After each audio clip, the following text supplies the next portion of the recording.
Ini sudah ada yang begal, yang kena begal, membunuh begal, malah dia di penjara. Ya enggak? Harusnya dilindungi, ya kan?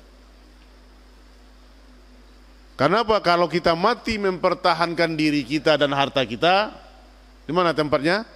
Di surga. Maka kita kalau dilawan, dibunuh, kita ya wajib melawan. Salah satu mati syahid, mati dalam mempertahankan diri dan harta. Najia TV, meniti jalan selamat. Bismillahirrahmanirrahim. Assalamualaikum warahmatullahi wabarakatuh. Alhamdulillah hamdan thayyiban mubarakan fih kama yuhibbu rabbuna wa yardah.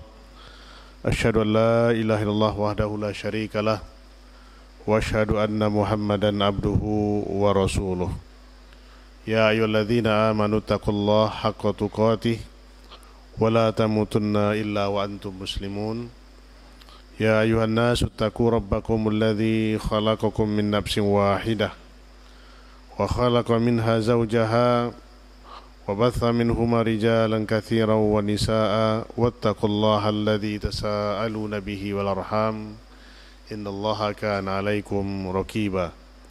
Ya ayyuhalladzina amanu taqullaha wa qulu qawlan sadida yuslih lakum a'malakum wa yaghfir lakum dhunubakum wa may yuti'illaha wa rasulahu faqad faza fawzan 'azima. Amma ba'du fa inna asdaqal hadithi kitabullah wa khairul huda huda Muhammadin sallallahu alaihi wasallam syarrul umuri muhdatsatuha fa inna kulla muhdatsatin bid'ah wa kulla bid'atin dalalah wa kulla dalalatin finnar.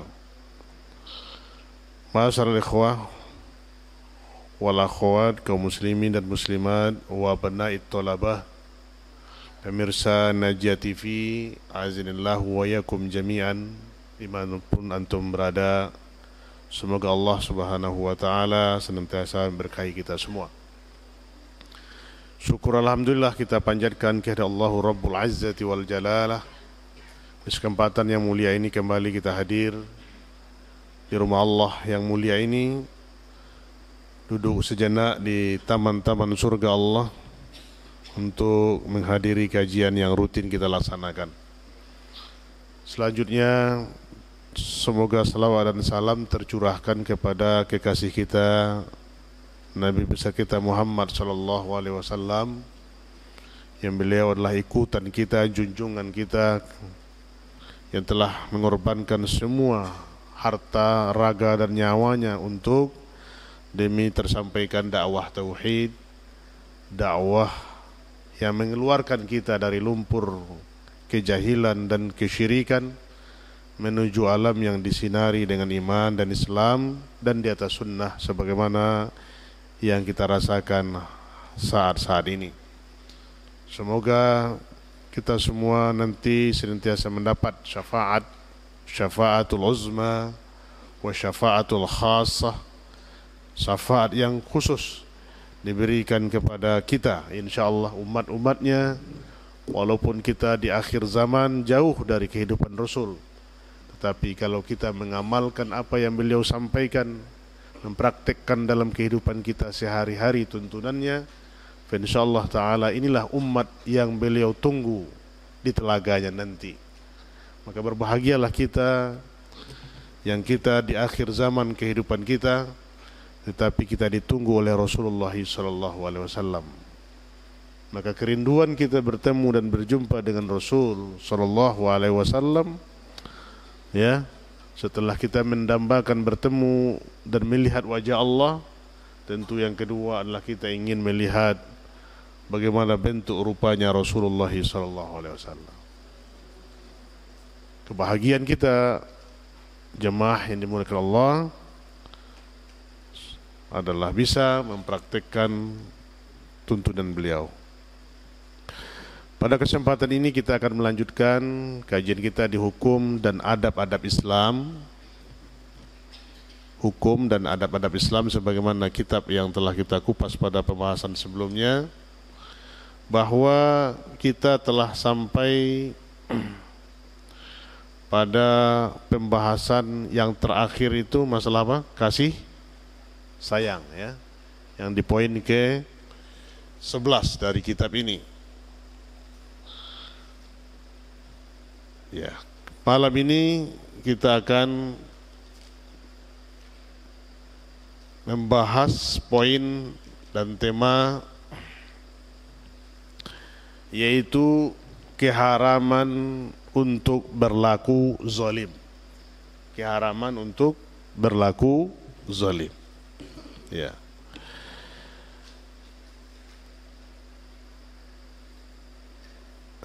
Kita lihat kepada poin pertama itu apa itu pengertian zalim.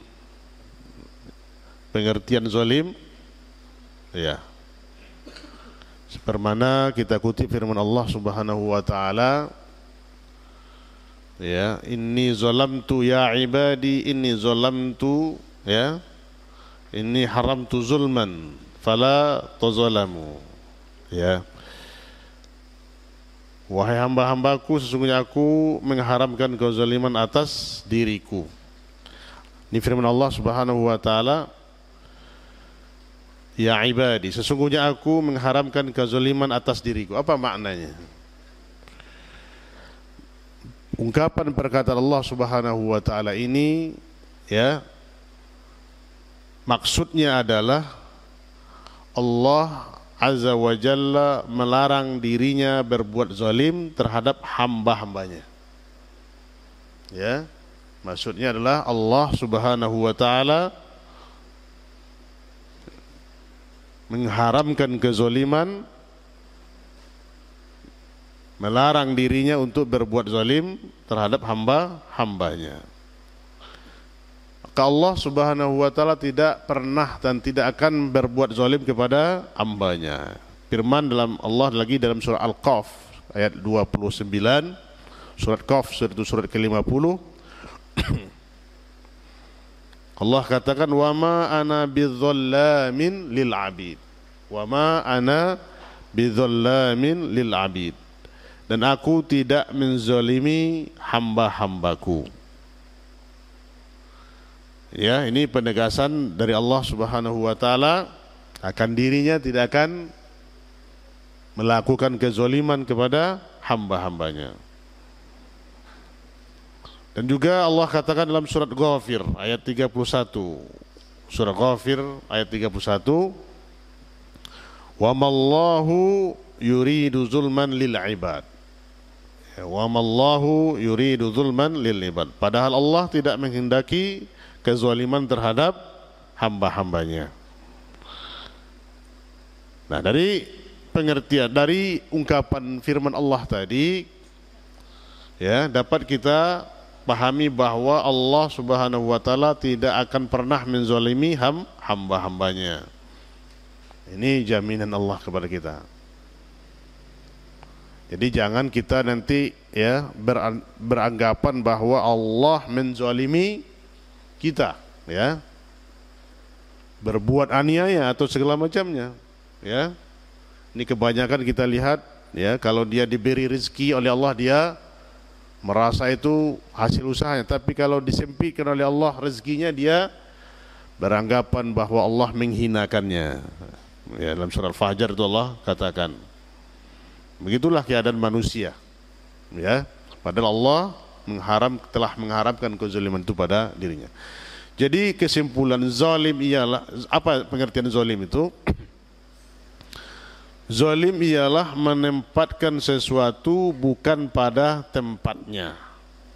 Ya, menempatkan sesuatu bukan pada tempatnya, itu maknanya zalim. Di asal makna zalim ialah bertindak lalim dan melampaui batas. Ya, arti kata lain, asal makna zalim ialah bertindak lalim dan melampaui batas. Dan juga zalim juga bermakna menyimpang dari tujuan. Nah, ini dia pengertian. Saya ulangi, ya. Zalim itu ialah menempatkan sesuatu bukan pada tempatnya. Atau asal makna zalim ialah bertindak lalim dan melampaui batas. Lalim itu aniaya, ya. dan juga menyimpang dari tujuan. Itu dia pengertian, kesimpulan daripada pengertian zalim.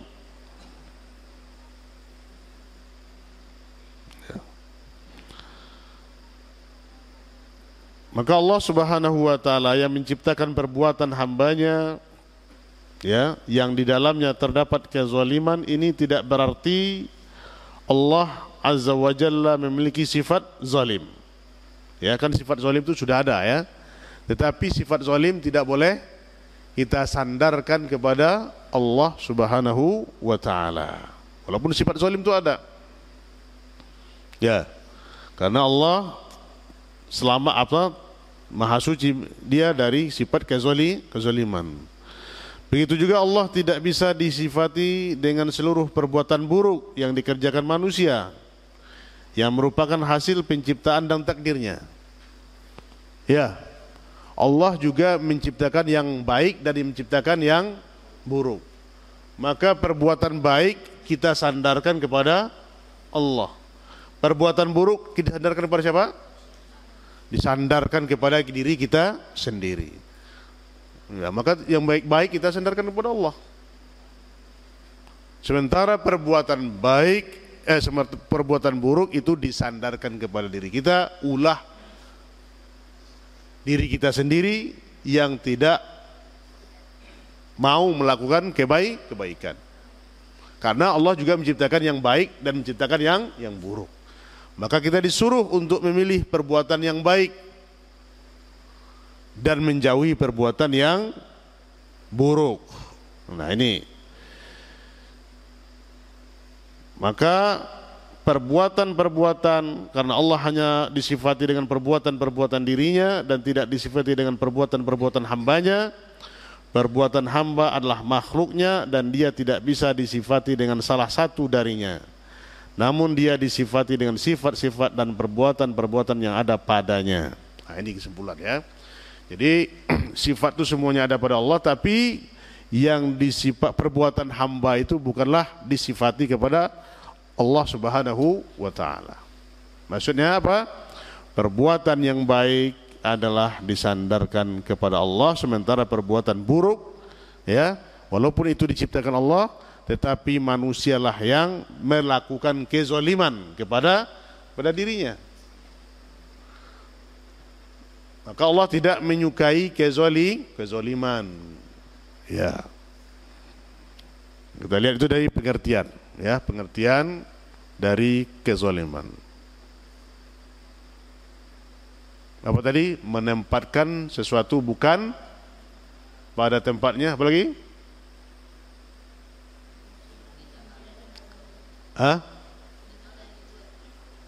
Tidak bertindak lalim, ya.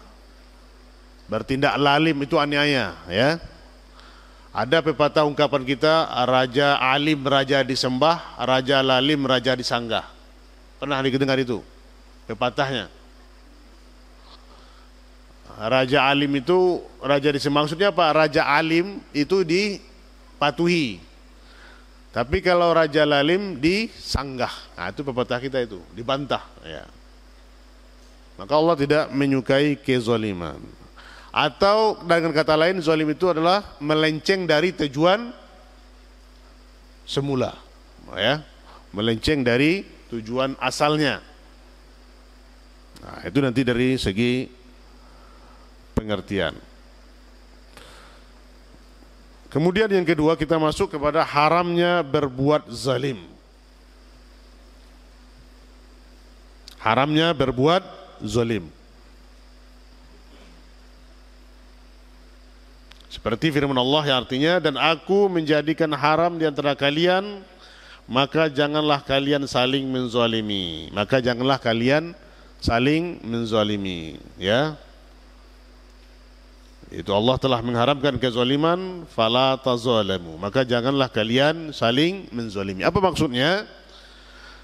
Adalah Allah Azza wa Jalla mengharamkan perbuatan zalim atas hamba-hambanya, serta melarang mereka saling menzalimi, karena kezaliman itu sendiri adalah haram secara mutlak. Jadi kezuliman apapun bentuknya diharamkan oleh Allah Subhanahu wa taala, ya. Maka perbuatan zalim atas hamba-hamba Allah itu, ya, dan melarang perbuatan zalim, dan tidak boleh saling menzalimi satu sama lain, dan haram secara mutlak, ya. Maka ini jemaah yang dirahmati Allah, kita lihat kezaliman terbagi ke dalam dua bagian, ya. Kezaliman itu terbagi kepada dua bagian. Apa yang pertama?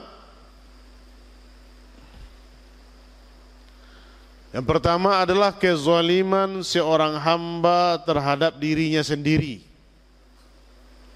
ya. Kezaliman seorang hamba terhadap dirinya sendiri.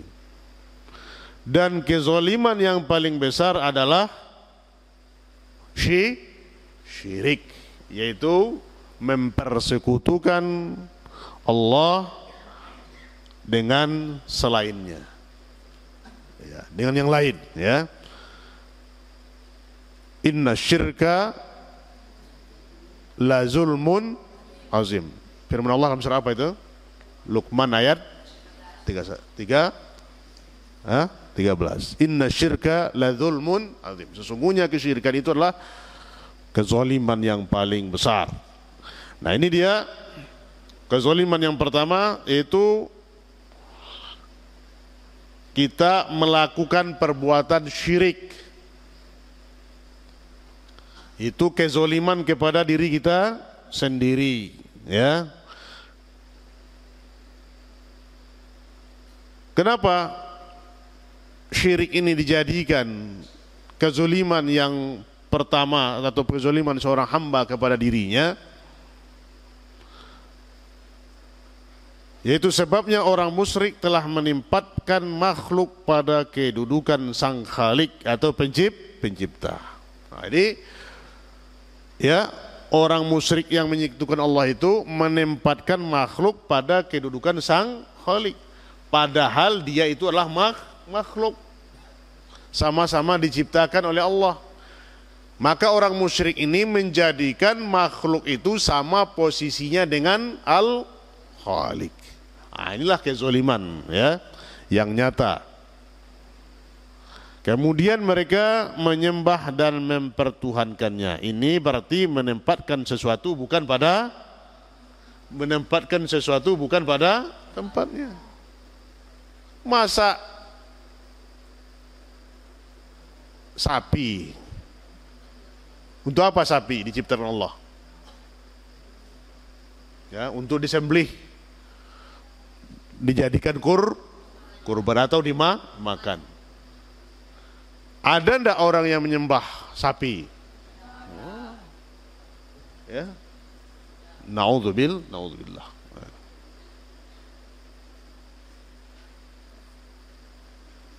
Kayu yang besar, ya, dijadikan oleh Allah Subhanahu wa taala, diciptakan oleh Allah Subhanahu wa taala, itu macam gunanya, ya, untuk kesejahteraan kita.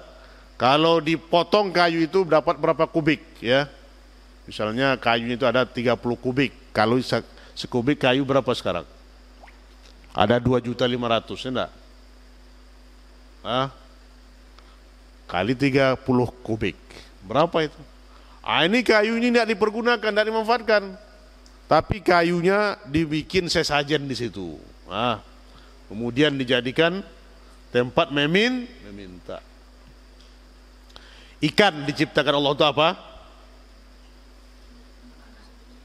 Untuk apa? Dimakan. Oleh siapa? Oleh manusia. Macam-macam ikan itu enggak. Ada mulai dari ikan yang besar sampai ikan yang kecil. Itu makhluk Allah untuk kita konsumsi. Nah, ada slogan ayo makan ikan, ya, supaya kita sehat dan bergizi.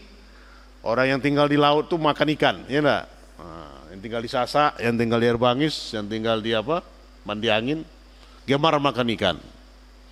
Yang tinggal di darat juga sering makan ikan danau, ikan kolam, tobek, ya. Kalau kita makan ikan itu berarti kita menempatkan sesuatu pada tempatnya. Kenapa Allah jadikan ikan itu untuk dimakan? Sesuai jalannya.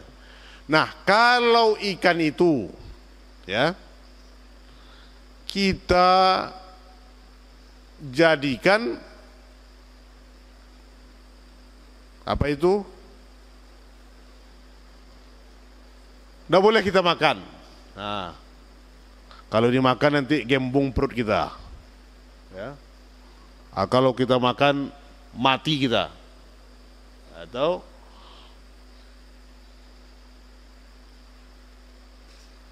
berarti ikan tadi tidak lagi dijadikan sebagai makanan. Tetapi apa? Dijadikan sebagai tempat suatu yang ditakuti selain Allah. Ya. Jadi lari dari apa? Melenceng dari tujuan semula diciptakan oleh Allah Subhanahu wa taala. Nah, ini kita pahami Anda sekalian ya. Jadi diciptakan semua segala sesuatu di langit dan bumi ini ya. Itulah untuk kesejahteraan anak cucu Adam. Dijadikan oleh Allah Subhanahu wa taala, diturunkan oleh Allah air dari langit untuk kesejahteraan, menumbuhkan tanaman-tanaman, menghidupkan ya kita minum kita dengannya. Nah, diciptakan oleh Allah ikan, diciptakan oleh Allah makhluk hewan-hewan yang lain itu kita gunakan sebagai makanan. Nah, kalau melenceng dari itu berarti kita sudah zalim kepada diri sendiri. Apa itu maksudnya? Mengharamkan sesuatu yang dihalalkan Allah dan menghalalkan sesuatu yang diharamkan Allah. Itu salah satu termasuk dari min abtalil Islam. Apa itu? Salah satu yang membatalkan keislaman kita. Kita tidak boleh mengharamkan apa yang dihalalkan Allah. Jelas-jelas halal, kenapa diharamkan? Ya. Jelas-jelas haram, kenapa dihalalkan? Tidak boleh. Jadi yang menghalalkan, yang mengharam itu adalah Allah. Maka harus tahu hukumnya. Nah, kalau kita melenceng kepada itu, berarti kita melakukan kezoliman kepada diri kita. Maka akal kita itu jadi apa? Tidak berfungsi. Ya. Maka salah satu hikmah tauhid ya tahrirul ukul, itu memerdekakan akal dari kejahilan, dari kebodohan. Nah, ini fungsinya tauhid. Alhamdulillah jemaah sekalian. Kalau kita sudah mengenal tauhid, maka akal kita itu apa? Selamat dari kejahilan, bodoh. Ya. Ini dipakai macam-macam ya. Kalau rasa hati kita tergantung kepada sesuatu selain Allah, apapun bendanya, berarti kita menjadikan ada tandingan selain Allah. Itulah yang terlarang. Nggak boleh kita. Maka khauf, roja, ya, ar-raghb, berharap, cemas, takut itu hanya kepada Allah. Tidak boleh takut kepada selain Allah. Hatta kepada jin pun kita tidak boleh takut, ya, karena kita lebih mulia daripada jin. Walaupun jin itu ada di sekitar kita. Ya, nah, ini tauhid. Kalau tauhid sudah duduk, maka kita tidak ada takut lagi kepada siapapun. Nah, ya, jemaah sekalian ini Allah. Ya, maka untuk itu harus kita tempatkan sesuatu itu pada tempatnya. Kuburan, untuk apa kuburan? Kalau dia sudah meninggal maka dikuburkan, di kuburan, ya enggak? Artinya apa? Selesai perkara dia di dunia. Tinggal lagi urusannya mana? Di akhirat dan dikubur itu, ya. Dia akan mempertanggungjawabkan segala amal yang dia lakukan selama di dunia. Turun datang malaikat mungkar dan nangkir. Ini kita datang pula ya kepadanya.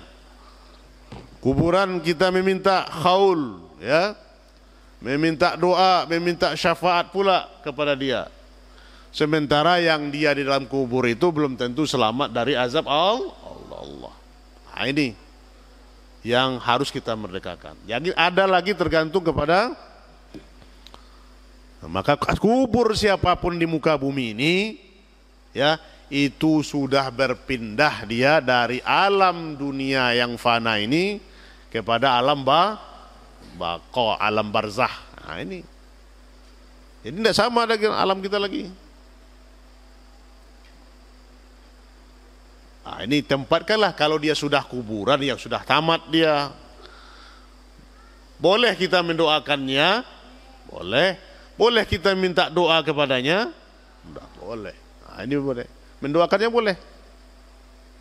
Seperti doa Rasulullah SAW kepada ya sebuah kubur yang menancapkan pelepah kurma, ya berdoakan. Ud'u li akhikum. Berdoalah kalian untuk saudaramu karena sekarang dia sedang ditanya. Kita yang mendoakan dia, bukan kita meminta kepada. Ini tempatkan itu. Baik, jemaah ini dimuliakan Allah wa abnai thalabah azinallahu wa ikum jami'an, pemirsa Najah TV yang dimuliakan Allah.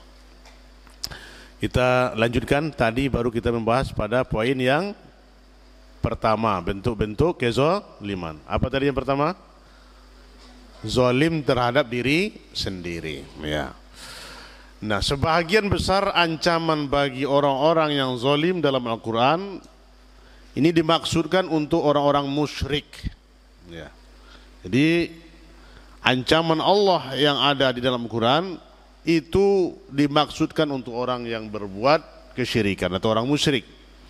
Seperti firman Allah dalam surah Al-Baqarah ayat 254, Al-Baqarah ayat 254, yaitu wal kafiruna humudz zalimun.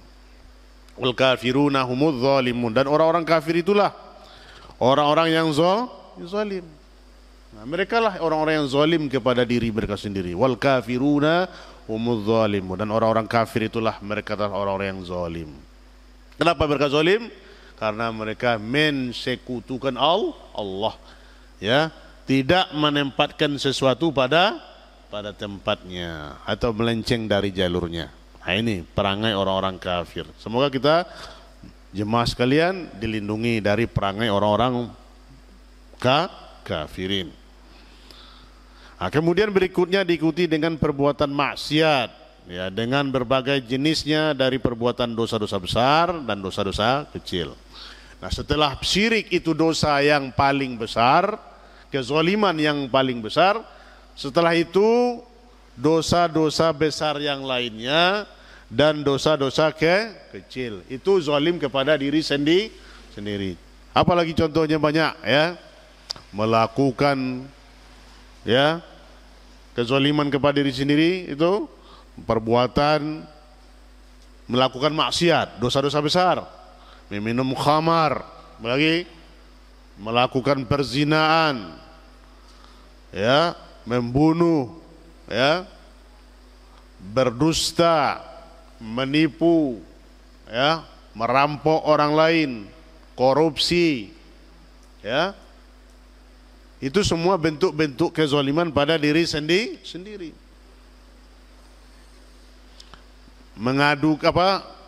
Mengadakan pertumpahan darah, menjadi obor untuk perpecahan, penyulut api dan segala macamnya. Nah, ini bentuk-bentuk kezaliman yang dosa-dosa besar ataupun dosa-dosa kecil. Ini bentuk kezaliman pada diri sendiri. Ya, seperti yang telah kita bahas dalam sebelum-sebelumnya ini, ya, bagaimana perbuatan maksiat yang dilakukan oleh manusia itu adalah merupakan kezaliman kepada dirinya sendiri. Nah, kezaliman itu nanti ada mendapat hukuman iqab, ya. Dosa-dosa besar itu adalah apa yang dikatakan dosa besar? dosa yang ada hukumnya, iqabnya di dunia. Nah, itu dosa besar. Ya. Dan nanti ada azab dari Allah. Nah, ada iqabnya di dunia dan ada azab di akhirat. Itu dosa-dosa besar. Seperti mencuri, potong tangan, ya kan? Itu kan iqabnya di dunia dan lain-lain. Tapi dosa-dosa kecil, ya, dosa yang tidak ada iqabnya di dunia ini, tapi ada azab nanti di akhirat. Nah, itu yang pertama. Termasuk yang kedua, bentuk kezaliman yang kedua adalah kezaliman seorang hamba terhadap orang lain.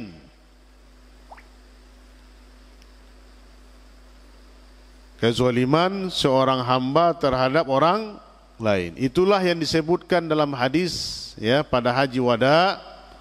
Nabi SAW bersabda dalam khutbahnya. Yani hadis yang panjang.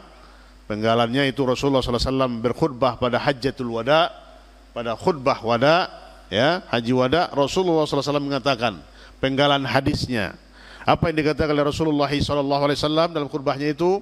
Inna dima'akum wa amwalakum wa a'radakum alaikum haramun kahurmati yaumikum hadha fi syahrikum hadha fi baladikum hadha. Nah, ini kata Rasulullah, ya. Sesungguhnya darah, harta, kehormatan kalian haram terhadap kalian seperti keharaman hari kalian ini, di bulan kalian ini, di negeri kalian ini. Apa maksudnya itu?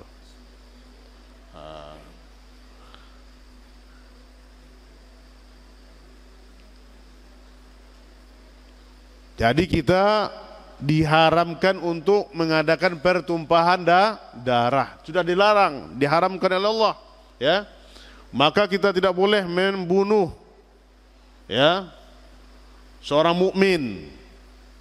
Man qatala mu'midan muta'ammidan faqa'annama qatala an-nasa jami'a. Barang siapa yang membunuh seorang mukmin secara sengaja, maka seolah-olah dia membunuh manusia semuanya. Nah, itu dosa membunuh satu orang mukmin tanpa ada alasan. Subhanallah, ya. Ini tidak boleh, kezaliman yang besar. Maka iqabnya kalau orang yang membunuh dalam hukum Islam itu hukum apa namanya? Hukum kisos, berlaku kisos. Nyawa dengan nyawa, gigi dengan gigi, telinga dengan telinga, hidung dengan hidung. Apa maksud itu? Kalau kita copot gigi orang lain, maka gigi kita pun akan dicopot. Nah, itu. Nah, begitu Islam memelihara kehormatan diri. Na'udzubillah. Lihat hari ini jemaahnya dinikmati Allah Subhanahu wa taala, begitu mudahnya darah seorang mukmin ditumpahkan. Ini salah satu min asratis sa'ah, tanda-tanda hari kiamat itu mudahnya harga nyawa seorang mukmin. Kalau di kota-kota besar itu apa? Hanya uang Rp1.000 bisa nyawa melayang.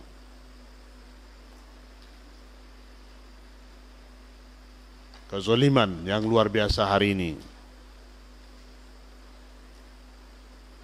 Tidak ada salahnya dibunuh, ya. Nah, ini bentuk kezaliman yang sangat luar biasa di mana darah kaum muslimin ditumpahkan. Semoga Allah Subhanahu wa taala melindungi kita, ya, dan terjaga dari fitnah ini. Apalagi itu begal-begal, ya enggak? Sesama orang mukmin. Ini sudah ada yang begal, yang kena begal, membunuh begal, malah dia di penjara, ya enggak? Harusnya dilindungi, ya kan? Karena apa? Kalau kita mati mempertahankan diri kita dan harta kita, di mana tempatnya? Di surga. Maka kita kalau dilawan, dibunuh, kita, ya, wajib melawan. Salah satu mati syahid, mati dalam mempertahankan diri dan harta. Lihat hari ini sekalian. Naudzubillah ya. Wa amwalakum, dan harta kalian, perampokan ya terjadi ya, penodongan. Lihat hari ini bagaimana harta-harta kaum mukminin sangat mudah dirampas. Padahal Islam, Rasulullah sudah mengharamkan ini.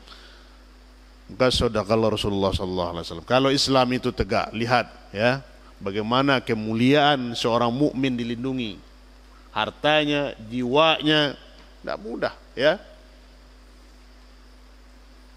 Maka kalau terap hukum Islam itu dengan sesungguhnya akan terhindar dari berbagai bentuk kriminalitas ya. Orang takut untuk membunuh. Kalau membunuh ujungnya apa? Dia akan dibunuh. Maka ada kata anekdot itu, 1 hari di Amerika itu sama dengan 1 tahun di Arab Saudi. Apa maksud itu? Begitu dalam pembunuhan, ya tak? Kalau di sana itu jarang sekali di Arab Saudi terjadi, ketakut. Ujung-ujungnya kepalanya akan dipenggal, berpisah badan dari kepala.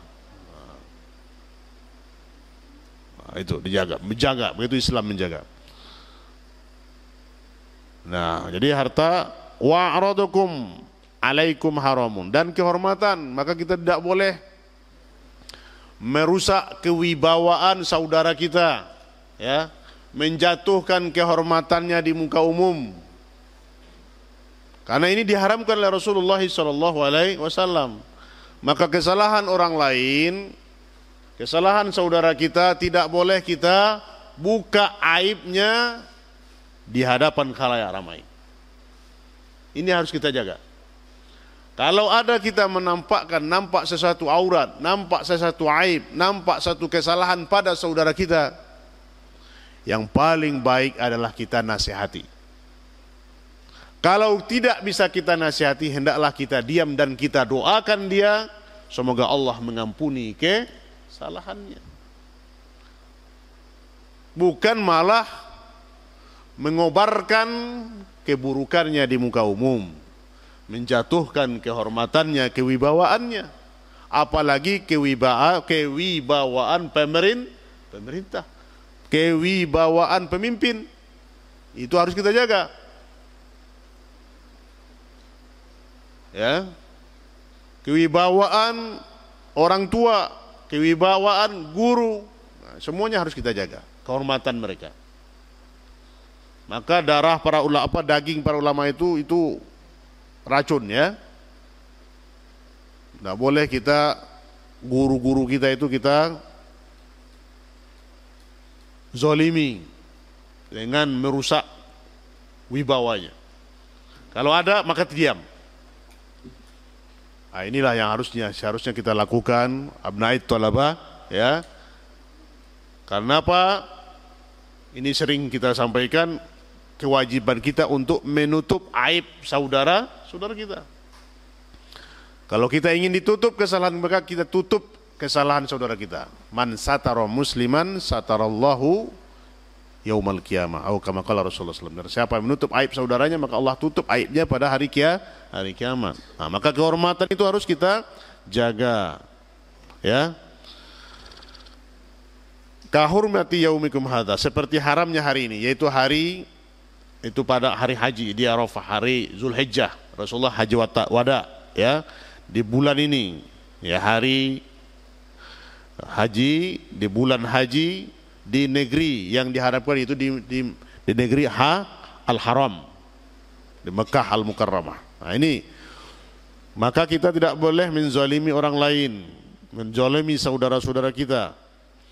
Dan Rasulullah SAW juga bersabda, inna zulma zulumatun yaumul qiyamah. Inna zulma zulumatun yaumal qiyamah.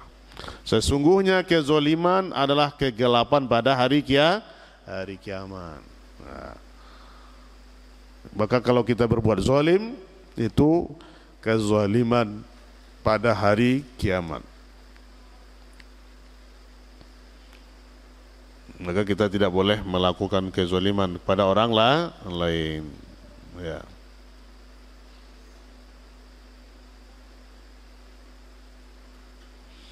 Dan juga Rasulullah sallallahu alaihi wasallam bersabda, "Innallaha ya la ya'la lidh-dhalim ala hatta idza akhazahu lam yaf'alu bi." Ya. Apa kata Rasulullah SAW? Sesungguhnya Allah pasti menunda hukuman bagi seorang zalim. Namun jika dia telah menyiksanya, dia tidak meloloskannya. Kemudian Nabi SAW membaca ayat, dan begitulah siksa Rabbmu, dan apabila dia menyiksa penduduk negeri-negeri yang berbuat zalim, sesungguhnya siksanya sangat pedih dan sangat berat.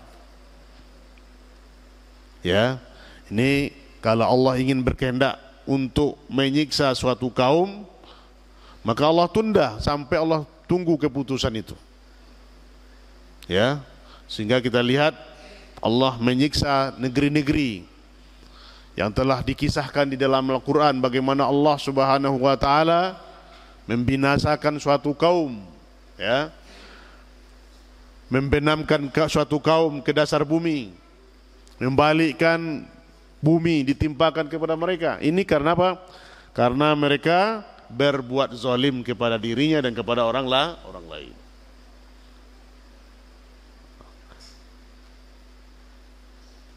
Kalau kezaliman sudah dibiarkan merajalela, maka tunggulah azab Allah akan berlaku. Maka tidak boleh kita tinggal diam untuk melihat kemungkaran yang dikerjakan oleh manusia. Harus kita ingkari sekurang-kurangnya pengingkaran di dalam hati.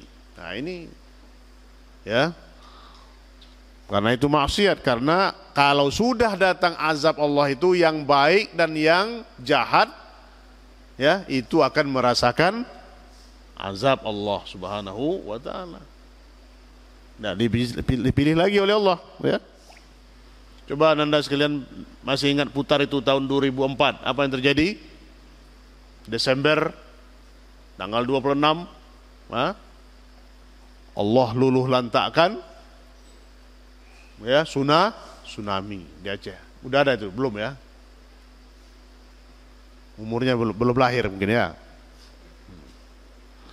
Tapi videonya ada itu, sekarang lihat bagaimana dahsyatnya tsunami. Kenapa? Allah timpakan azab kepada mereka, supaya mereka sadar. Nah, yang baik, orang yang soleh dan orang tolehnya kena, ya. Yang soleh, yang taat, yang tidak taat, yang maksiat, kena semuanya. Itu kalau datang azab Allah. Maka kita harus, ya, mengingkari kemungkaran itu sendiri.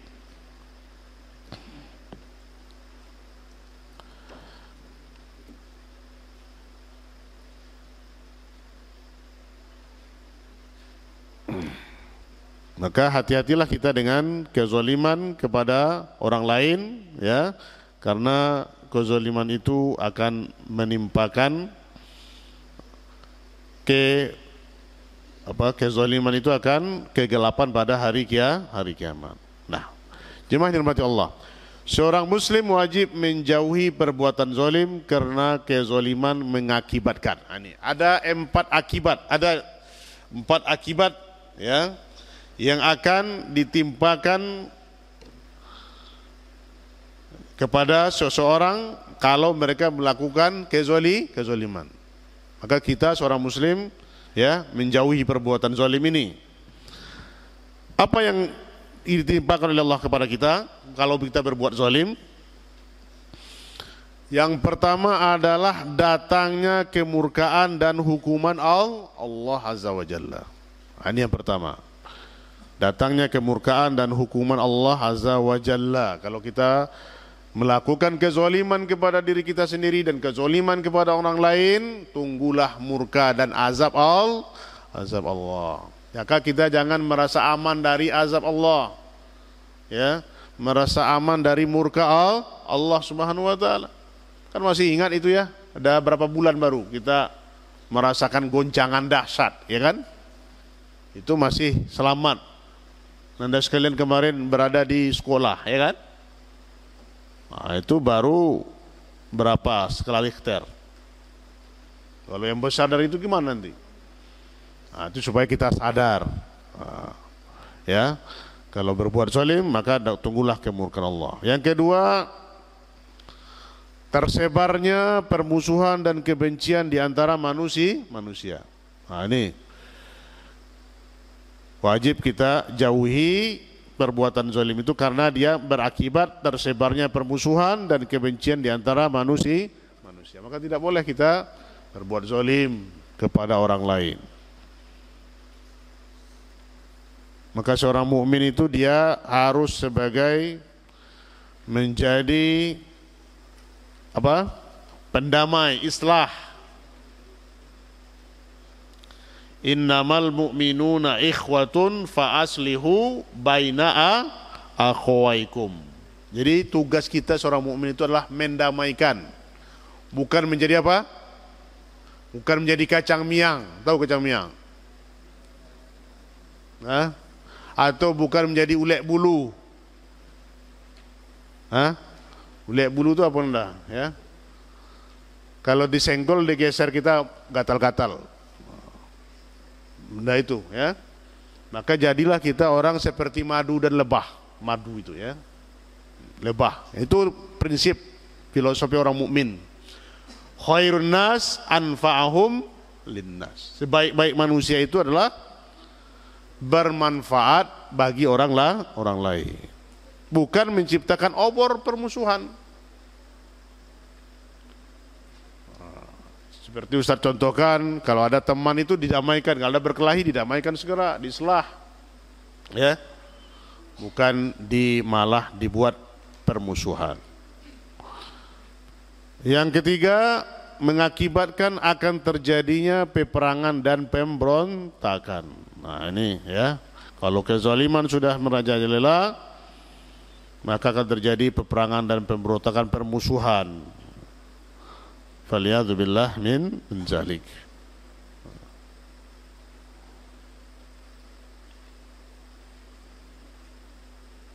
Maka kita sebagai seorang mukmin muslim berkewajiban kalau ada perselisihan segera kita damai, islah, ya. Dan yang keempat adalah akan membuat umat berpecah belah dan hancurnya peradaban mereka.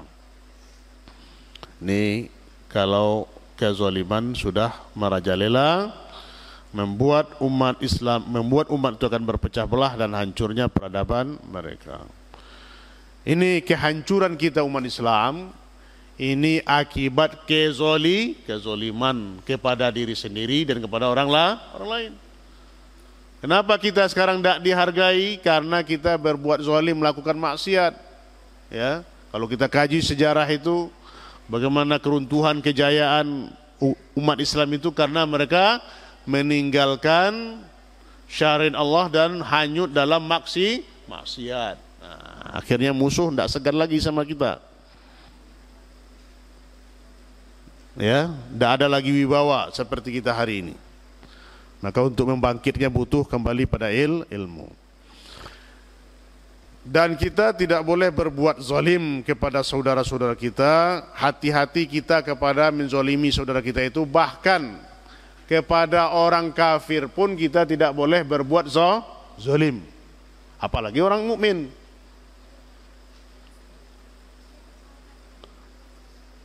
Ya. Kenapa? Karena doa orang dizalimi itu akan dikabulkan langsung oleh Allah. Ini hadis muttafaqun alaih, hadis yang diriwayatkan oleh Bukhari Muslim dalam kitab sahih keduanya. Wattaqi da'watul mazlum fa innahu laisa bainaha wa bainallahi hijab. Ya. Dan takutlah kamu terhadap doa orang yang terzalimi, karena di antara doanya dan Allah itu tidak ada penghalang. Nah, jadi kalau dia meminta kepada Allah langsung dikabulkan oleh Allah. Maka hati-hati itu kepada jemaah sekalian untuk menzalimi orang lain. Ya, apalagi saudara kita mukmin. Jelas-jelas dia tidak berbuat, kita tuduh dia berbuat, apalagi berbuat maksiat, ya. Nah, dia berdoa kepada Allah, diijabahkan oleh Allah.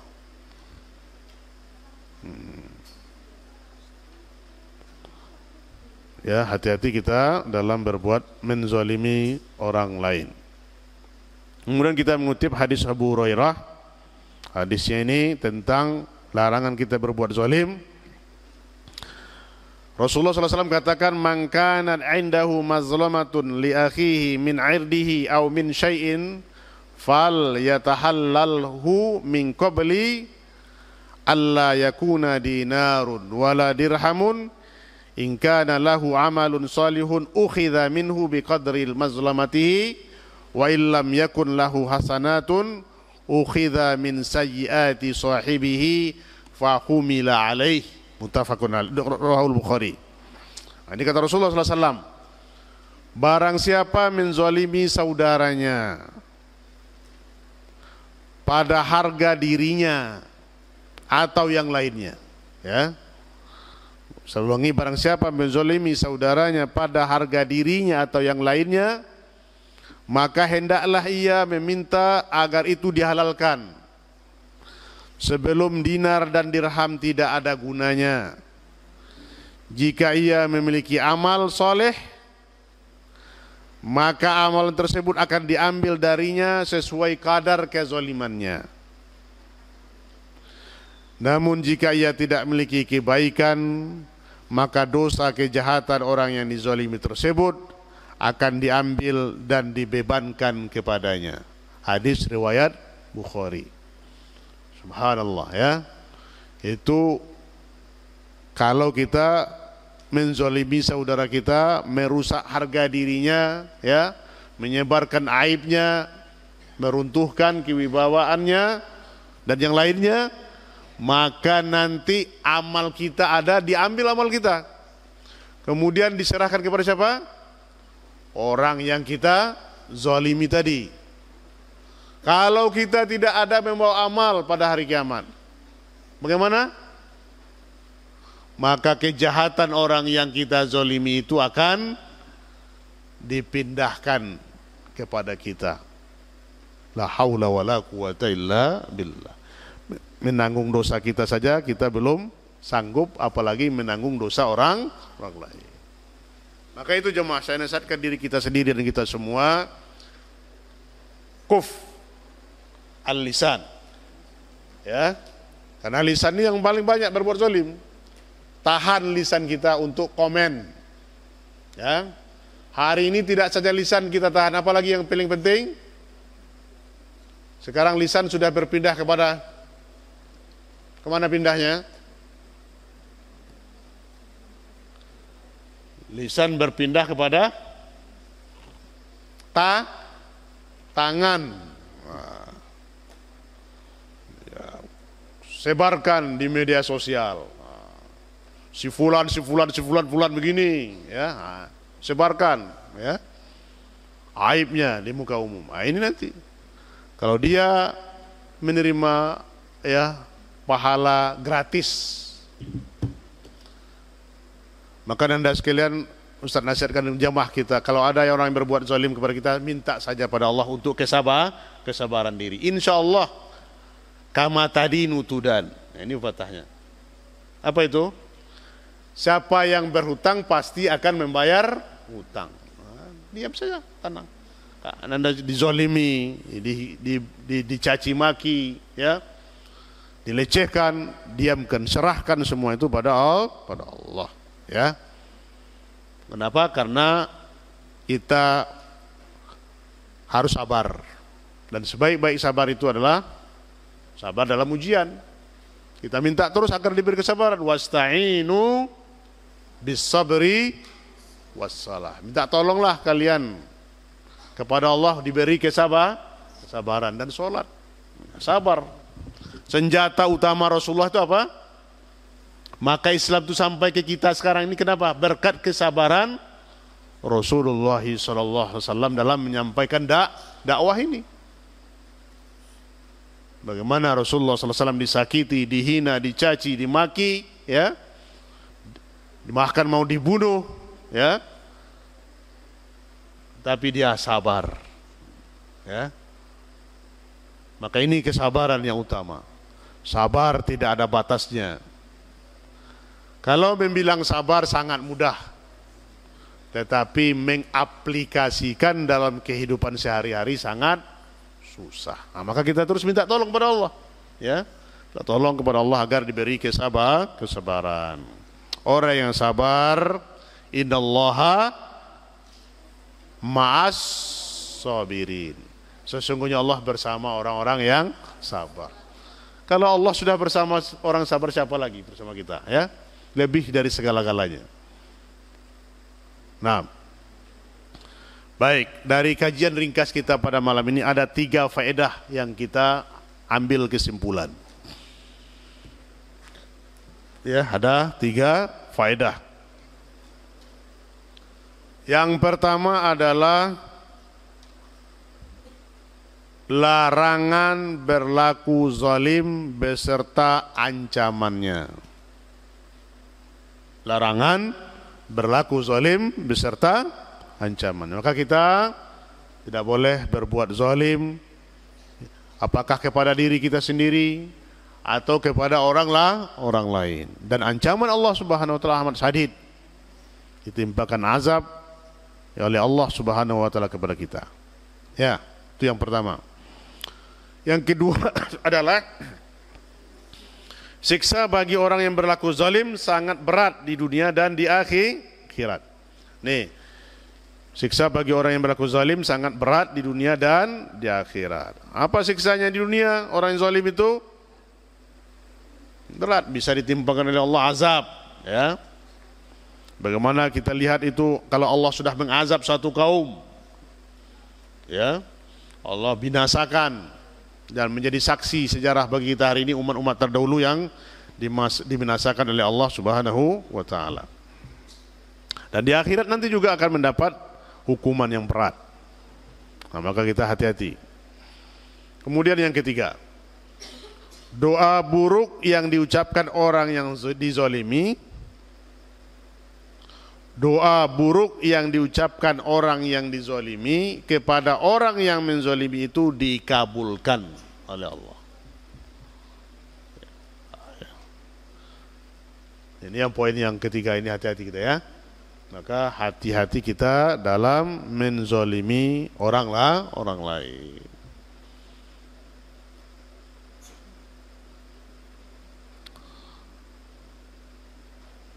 Nah, itu dia beberapa faedah yang dapat kita petik dari kajian kita di malam hari ini, itu tentang keharaman kita berlaku zalim, ya, keharaman untuk berlaku zalim, berbuat zalim kepada orang lain. Di akhir kesempatan ini Ustaz ingin bertanya, siapa yang bisa menjawab apa pengertian zalim yang dipahami? Nanda.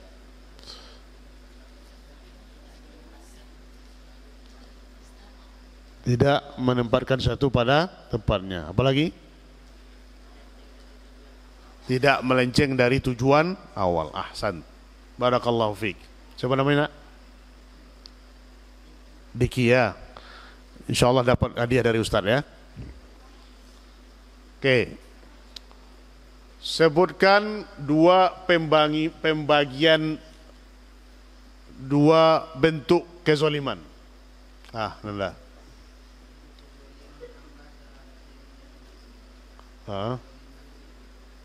Contohnya apa itu kezaliman pada diri sendiri?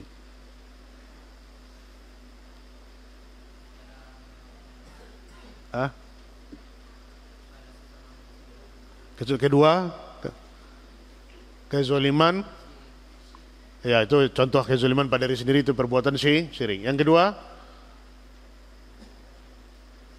kezaliman kepada, udah tadi. Tambahkan, siapa nak?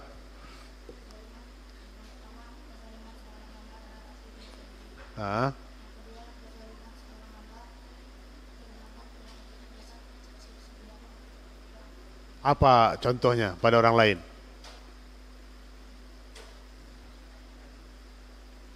Ah.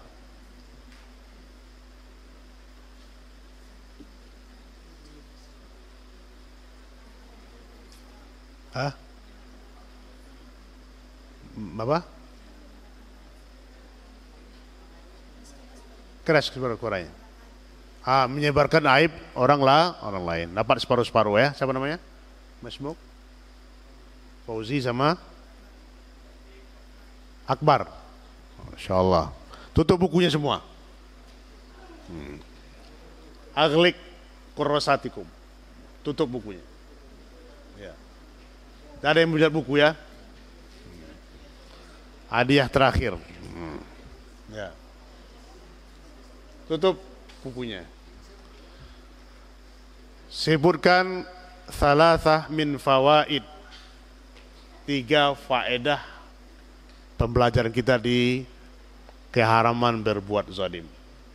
Ah, Anda, coba silakan. 1. Keras suaranya dikit lagi.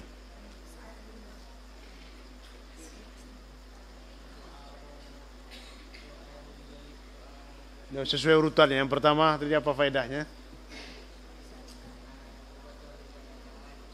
Larangan berbuat zalim dan ancaman. Ya, yang kedua.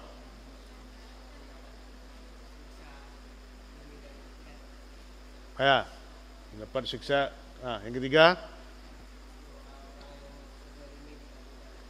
Doa buruk yang didoakan oleh orang yang dizalimi dikabulkan oleh Allah. Ahsan, Mas Muk. Yunus, Masya Allah. Jadi amplopnya 1 untuk Niki, separuh-separuh ya, dan Yunus. Allah barik fikum ya. Itu khulasah kesimpulan kajian kita di malam hari ini, yaitu larangan untuk berbuat zalim. Semoga jemaah yang dirahmati Allah Subhanahu wa taala kita terhindar dari kezaliman, karena kezaliman itu adalah kegelapan pada hari kiamat, maka kita hindari. Semoga kita dijaga oleh Allah Subhanahu wa taala dan menjadilah kita mukmin yang bersaudara, mukmin yang saling berkasih sayang, insyaallah. Dan kajian kita berikutnya yaitu pada pasal ke-13, kehormatan darah orang Islam. Itu kehormatan darah orang Islam. Wallahu taala a'lam bisawab. Demikian kajian kita di malam hari ini. Semoga berfaedah yang kita sampaikan dan bermanfaat kepada kita sendiri yang menyampaikan. Semoga Allah Subhanahu wa taala senantiasa menjaga diri kita dari berbuat kezaliman kepada diri kita dan kezaliman kepada orang lain, dan kita dikumpulkan oleh Allah Subhanahu wa taala sebagai orang-orang yang beriman dan bertakwa dan didapatkan balasan pahala nanti di umur masa kelak. Kita tutup dengan kata majelis. Subhanakallahumma wa bihamdika asyhadu an la ilaha illa anta astaghfiruka wa atubu ilaik. Assalamualaikum warahmatullahi wabarakatuh.